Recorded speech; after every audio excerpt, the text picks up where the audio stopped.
The first time they laughed at me, it happened under fluorescent lights with my name projected in the wrong place. We were in the conference room on the 12th floor, the one with the glass wall that made everyone feel like they were important simply for being visible. I had spent 3 weeks rebuilding a client proposal after the original timeline collapsed. I stayed late, I came in early. I pulled old records, cleaned messy spreadsheets, and rewrote the plan until it read like something steady people could trust. When the meeting started, my manager, Dean, clicked to the final slide and said, "And as you can see, this is what real ownership looks like." My work filled the screen, the charts I had built. The wording I had revised line by line. Even the tiny formatting habits I didn't know I had. My spacing, my punctuation, the way I always used the same shade of gray for secondary labels. And in the bottom corner where my name should have been, it read, "Prepared by Dean Weller." Someone let out a small laugh, the kind that wasn't meant to be cruel, just careless. Another person smiled down at their coffee like it was none of their business. The client representatives were on video, their faces arranged in neat squares, watching and waiting. I felt the heat rise to my face, but I kept my expression still. I had learned quickly that any visible emotion could be used later as proof that I was difficult. I cleared my throat and said calmly, "I'm glad the proposal is landing well. I can walk through the assumptions behind the revenue model if needed." Dean didn't even look at me. He kept speaking, kept clicking, kept absorbing the room's attention like it belonged to him by default. When the Q&A started, the client asked a technical question about a formula that only made sense if you'd built the model from scratch. Dean paused for half a second, just long enough for people like me to notice, and then he said, "We can follow up with details." I could have answered in one sentence. Instead, I wrote my answer in the meeting chat, precise and polite, with no mention of ownership. The client thanked the team. Dean nodded like he'd personally solved math. After the call ended, he clapped his hands once as if concluding a performance. "Good energy," he said. "This is the kind of momentum we need." Then he looked at me finally, and his smile stayed fixed while his eyes went cold. "Next time," he said, not loudly but clearly enough for 2 coworkers near the door to hear, "don't step on the rhythm. If I say we'll follow up, we'll follow up." I nodded. Understood. I walked back to my desk with my shoulders level as if nothing had happened. My chest felt tight, but not with anger exactly. More like disbelief that this could be done so openly, so casually, and that the room could absorb it like background noise. That was the first time, it wasn't the last. It became a pattern that didn't announce itself all at once. It was slow, like water damage. At first it was small, my ideas rephrased by someone else and praised as fresh thinking. My emails forwarded without my name, my client notes copied into Dean's updates. Then it became structural. Dean started assigning me support tasks that somehow took more hours than the lead work he claimed. I built decks, cleaned data, drafted contract summaries, checked compliance requirements. When the job descriptions were discussed, I was told, "You're indispensable where you are." Indispensable, like a tool you keep in a drawer. My calendar filled up with last-minute meetings and quick turns that were never quick. I was expected to be available before 9 and after 6, and when I asked for a boundary, Dean gave me that same fixed smile. "This industry is competitive," he said. "The people who rise are the people who don't count minutes." I didn't want to rise through someone else's cruelty. I just wanted a fair life. I wanted to do good work and be able to recognize myself at the end of the day. I started noticing other things too, things that had nothing to do with presentations. At team lunches, Dean would joke about my quietness.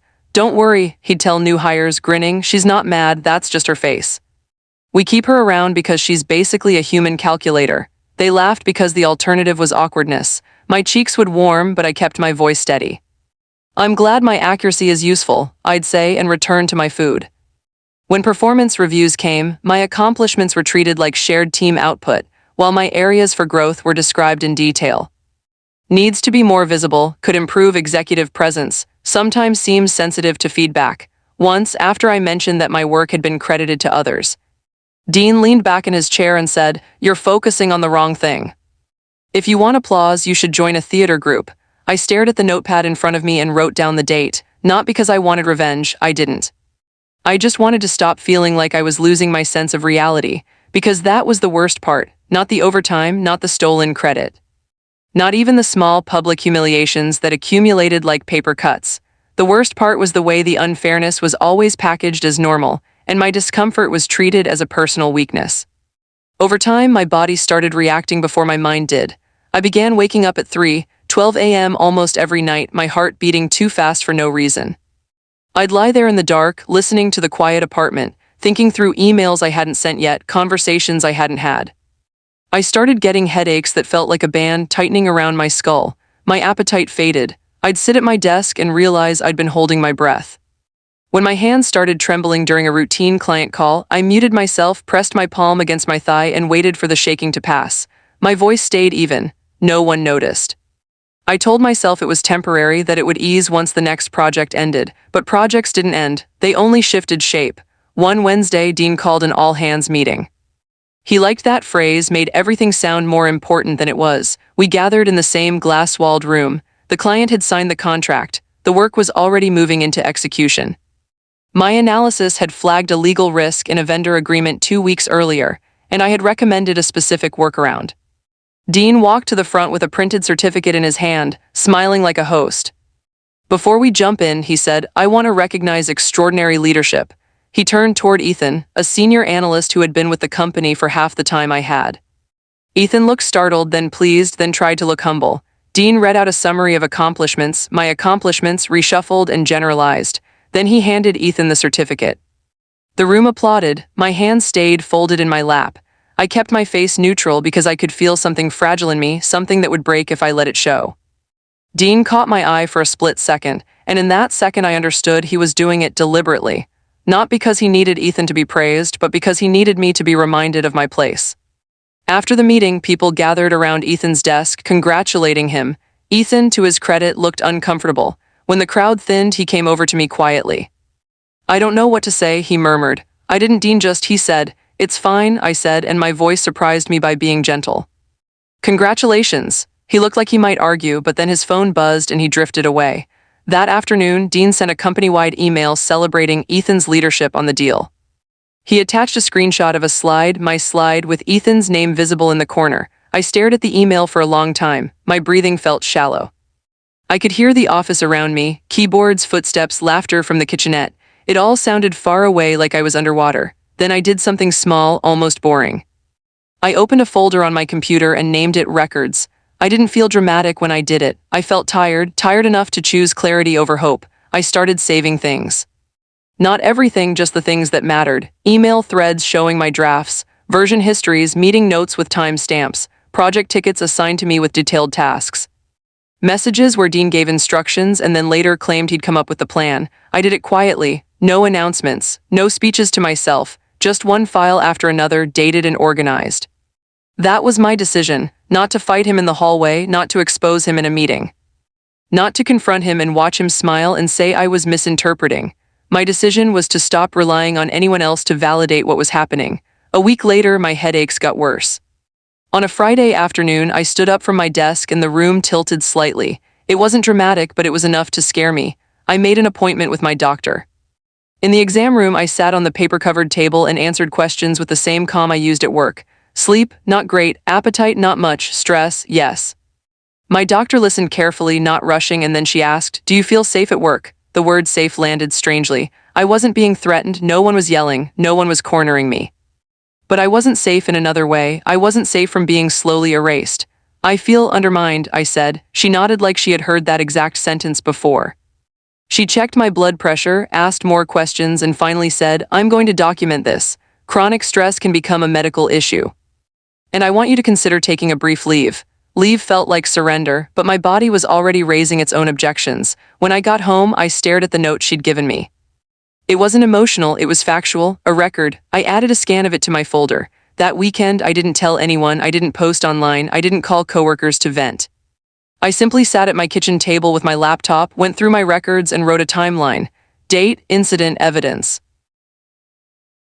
I didn't use angry words. I used the same tone I used at work, clear, unemotional, accurate. On Monday, I requested a meeting with HR. The HR manager, Marisol, was someone I'd only seen in training sessions. She had kind eyes and a careful voice, the kind that made people feel heard while still protecting the company. When I sat down in her office, my hands were steady. My voice was steady. I told her I wanted to discuss ongoing concerns about credit misattribution and professional treatment. Marisol nodded. "Tell me what's been going on." I slid a printed timeline across the desk. "I've kept records," I said. "I'm not asking for a confrontation, I'm asking for a process." That seemed to surprise her. Most people came to HR either furious or desperate. I was neither. I was tired and I wanted my reality anchored to something stronger than opinion. Marisol read the first page slowly. Then she looked up. Do you have supporting documents? Yes, I said. Emails, version history, meeting notes. She took a breath. I'm going to be honest with you. These cases can be complicated. I understand, I said. That's why I'm being precise. She asked if I felt comfortable with an internal investigation. She explained what that might involve. She asked if I feared retaliation. I said calmly, I'm concerned about it, yes. Marisol nodded and said, we can put protections in place. And if you choose to take medical leave, your position is protected. I didn't react. I simply said I'd like to proceed. Over the next 2 weeks, the process began, not loudly, not like a courtroom drama, but like a slow machine turning. Marisol asked for specific files. I provided them. She asked for access to project tools. I gave her timestamps and ticket numbers. She asked if there were witnesses. I listed names, not as accusations, but as points of contact. I kept doing my work while the investigation moved behind the scenes. Dean continued as if nothing was happening. He still interrupted me in meetings. He still used my ideas as if they belonged to the air, but something had shifted inside me. I no longer depended on his behavior to decide who I was. Then came another public moment, the one that might have broken me a year earlier. We had a department-wide meeting with leadership. Dean was presenting again. At one point, a director asked, who built the pricing model? It's very clean. Dean smiled. I did, with input from the team. The director nodded. Impressive. My mouth went dry, but my face stayed calm. I wrote a note to myself, date, time, statement. After the meeting, Dean approached my desk. His voice was low, friendly enough for anyone nearby to ignore. I heard you've been talking, he said. I looked up at him. I've been documenting, I replied. His smile tightened. Be careful, he said. HR isn't your friend. I didn't argue. I didn't ask what he meant. I simply said, thank you for your concern. He stared at me for a moment as if trying to provoke a reaction he could use later. When he didn't get one, he walked away. That night, I added the interaction to my timeline, not because it was dramatic, but because it was relevant. A few days later, Marisol emailed me asking for a follow-up meeting. The subject line was neutral, check-in. In her office, she didn't waste time. We've reviewed the materials you provided, she said, and we've pulled system records. Okay, I said. She folded her hands. The version histories show your authorship on multiple deliverables that were later presented under other names. I felt my throat tighten, but my voice stayed even. Yes, Marisol continued, we also interviewed several employees. Some confirmed a pattern of credit being reassigned. Others described comments that could be considered professionally inappropriate. She chose her words carefully, like someone stepping across stones. I'm not asking you to tell me what you're going to do, I said. I'm asking what the company is going to do. Marisol held my gaze. We're escalating this to legal, she said. And I want to make sure you have support. Legal, the word didn't thrill me. It didn't scare me either. It simply meant the situation had moved from the realm of feelings into the realm of records. That evening, I received another email, this time from the company's legal department. It was brief and formal. They wanted to meet and they asked if I would like to bring representation. I sat at my kitchen table again, looking at the email, and made another quiet decision. I contacted an employment attorney. Her name was Nadia. She spoke with calm efficiency, and she listened more than she talked. When I described what had been happening, she didn't gasp or dramatize. She asked for facts. Do you have documentation? She asked. Yes, I said. Do you have medical records related to stress? She asked. Yes, I said. Do you have any written warnings or negative reviews that seem linked to your reporting? She asked. I paused. My last performance review mentioned sensitivity to feedback. Nadia made a small sound of acknowledgement. We'll look at that. I sent her my timeline and key documents. She responded the next day with a short message. You've done a careful job, that matters. For the first time in months, I felt something loosen in my chest. Not triumph, not revenge. Just relief that someone else could see the shape of what I had been carrying. The meeting with the company's legal team happened the following week. Nadia joined by video. Marisol was there. A lawyer from the company was there too, a man with a calm voice and an expression that gave nothing away. They didn't accuse Dean in front of me. They didn't turn it into a spectacle. They talked about workplace concerns and documentation discrepancies. Then the company lawyer said something that made my hands go cold. We have also reviewed compensation records, he said. There appear to be inconsistencies with overtime classification and workload distribution. I blinked. I hadn't even filed a complaint about overtime. I had been too focused on the credit theft, the humiliation, the erosion of my professional identity, but the company's own records had told a larger story. Nadia asked, "Are you confirming that her workload exceeded her role expectations without appropriate compensation?" The lawyer paused, then said, "We are saying we are reviewing all relevant factors. Truth, I was learning, rarely arrived as a single dramatic reveal. It arrived as a series of confirmations, each one tightening the shape of reality until it could no longer be dismissed as interpretation. Over the next month, the process continued. Marisol checked in with me regularly. The company requested additional files. Nadia negotiated in careful language that never sounded emotional, only firm. Dean's behavior shifted subtly. He stopped making jokes at my expense. He began including my name on some emails as if trying to rewrite history in real time, but it was too late for that. I didn't confront him. I didn't tell coworkers what was happening. I didn't walk into the conference room and demand my name on the screen. I kept my head down and let the process work. One afternoon, Marisol asked me to come to her office. Her expression was serious. "Dean has been placed on administrative leave," she said. I didn't react outwardly. Inside, something quiet settled. "Okay," I said. Marisol nodded. "This is not a public announcement. It's an internal action while we finalize next steps." I thought of the first time he had told me not to step on the rhythm. I thought of the certificate handed to someone else while my hand stayed folded in my lap. I thought of the email with my slide attached under another name. None of it was being shouted now. None of it was being avenged. It was simply being corrected quietly by records that refused to lie. A few weeks later, the company offered a settlement. Nadia explained it to me carefully.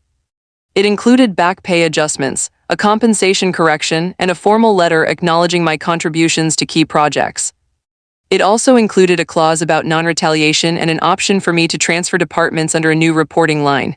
There was also an apology, written, polished, corporate. I read it 3 times. It didn't mention humiliation. It didn't mention jokes. It didn't mention the way my sleep had fractured into anxious hours, but it admitted that my work had been misrepresented. That was enough for me. "What do you want?" Nadia asked me over the phone. I looked around my apartment. It was quiet. My shoulders felt lighter than they had in a long time. "I want to leave," I said, surprising myself with how certain I sounded. Not in anger, just with my dignity intact. Nadia didn't push back. "Then we negotiate an exit that protects you." So we did.